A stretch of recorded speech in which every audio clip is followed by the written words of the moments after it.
So hello guys, जैसा कि आपको मैंने बताया था कि ये चैनल सिर्फ और सिर्फ रेल फैंस के लिए या फिर आप ट्रैवल कर रहे हैं तो उसके लिए जो है ये बहुत ज़्यादा इंपॉर्टेंट है कि भाई आप जो है इसको देखिए।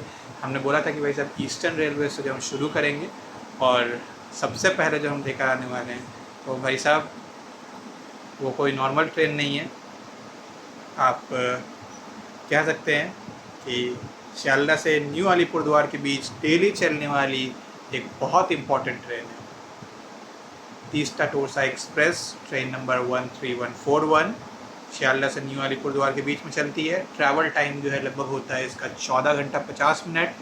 डिस्टेंस जो होती है वो जो है लगभग इसका 718 किलोमीटर और एवरेज स्पीड जो लगभग 50 की रहती है।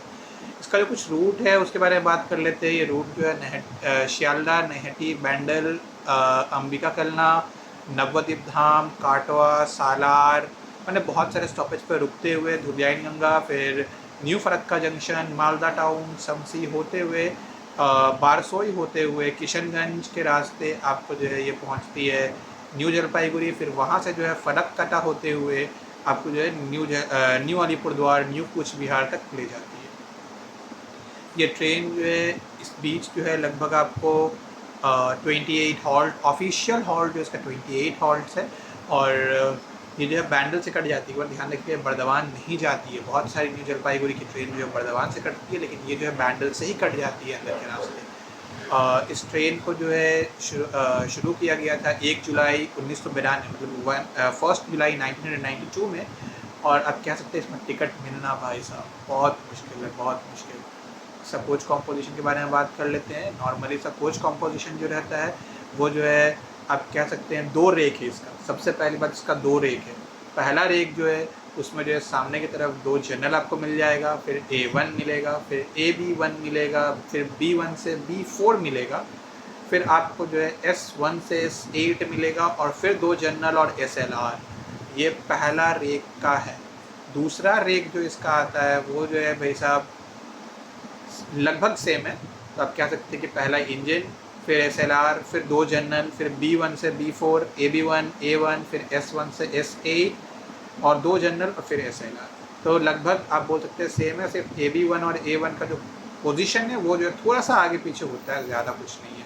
ये ट्रेन जो ICF रेक के साथ चलती है। ICF रेक बोले तो वो ब्लू वाला रेक नहीं है भाई, ब्लू वाला रेक ICF नहीं है, उसको सिर्फ और सिर्फ मॉडर्न किया गया है, वो उत्कृष्ट रेक है। अब भाई साहब इसकी जो साफ़ सफाई है ना बहुत बहुत ख़राब, बिकॉज हर जगह रुकते हुए जाती है ना, तो ट्रेन जो है वो सीरियसली मतलब बोल सकते हैं इसमें आपको कंप्लेन की ज़रूरत पड़ सकती है। 139 आप याद रखिए, इसमें जो है बेसिकली आप जो है सो कंप्लेन कीजिएगा। ये ट्रेन जो है उधर से आती है न्यू अलीपुरद्वार से, तो 13142 बन के आती है और आपको शियालदह जो है लगभग ये पहुंचा देती है रात में, मैंने भोर का वक्त आप बोल सकते हैं, जो मॉर्निंग का वक्त होता है लगभग 3 बजे तक। और जो शियालदह से जाती है ट्रेन, तो ये शियालदह से खुलती है आपको 3 बजे दोपहर में, नैहटी पहुंचती है 4 बजे तक, बैंडल पहुंचती है 4:30 और फिर अंबिका कलना, फिर न्यू फरक्का जंक्शन जो है वो पहुंचती है रात में 9 बजे तक, मालदा टाउन 10 और सुबह में जो है रात में जो है न्यू जलपाईगुड़ी 2 बजे तक। तो आप अगर दार्जिलिंग जाना चाहते हैं, सिलीगुड़ी जाना चाहते हैं, सिक्किम जाना चाहते हैं तो इस ट्रेन से आप सफ़र कर सकते हैं। न्यू जलपाईगुड़ी जा सकते हैं, 2 बजे रात में उतरिए, 2:30 बजे तक उतार देती है। आप जो है वहाँ पे एक होटल ले लीजिए, 500-600 रुपये में होटल मिलेगा, वो ले लीजिए और रात बिताइए, दिन का सूरज आपको दिखे और भाई साहब निकल चलिए वहाँ से। तो आप इससे जो है सिक्किम वगैरह घूम सकते हैं।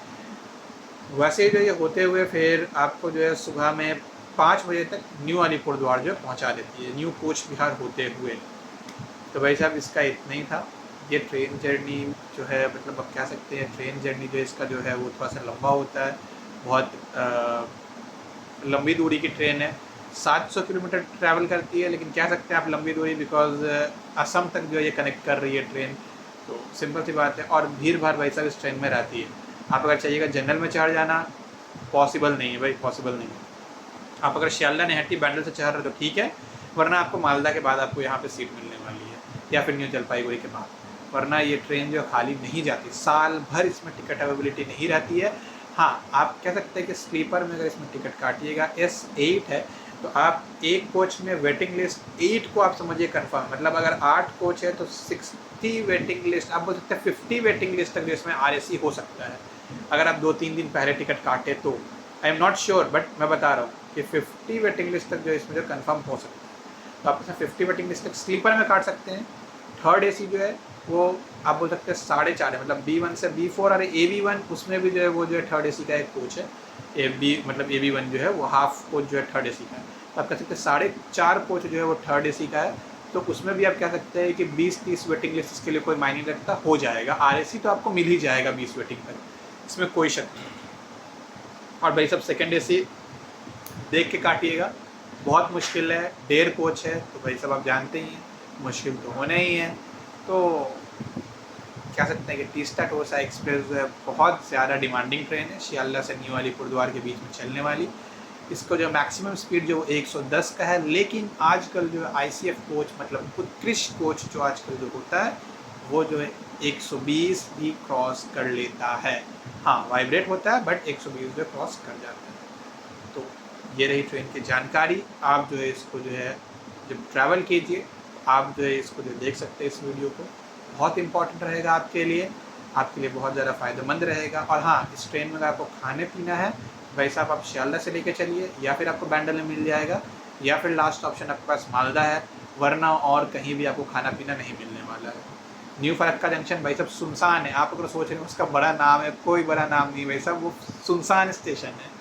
वहाँ आपको कुछ नहीं मिलेगा न्यू फरक्का जंक्शन में, आपको मिलेगा मालदा टाउन, नैटी बैंडल, या फिर नवद्वीप धाम जो वो जो जाएगी ट्रेन वहाँ, और वरना शियालदा से आप लेके चलिए। और ऑनलाइन जो है फूड कैटरिंग की सर्विस जो इसमें प्रोवाइडेड है, आपको जो है शियालदा और मालदा टाउन में जो है कैटरिंग जो वो मिल जाएगा। पैंट्री कार नहीं है, डेली रनिंग ट्रेन है लेकिन पैंट्री कार नहीं है, पैंट्री कार होना चाहिए लेकिन पैंट्री कार नहीं है, ठीक है। तो कैटरिंग और साइड पैंट्री जो इसमें अवेलेबल है। तो चलिए यहीं तक रखते हैं तीस्ता टोसा एक्सप्रेस के ये इन्फॉर्मेशन, और आप जो इसको यूज़ कीजिए और कमेंट में ज़रूर बताइएगा भाई साहब कि आपके लिए कितना ज़्यादा फ़ायदेमंद था।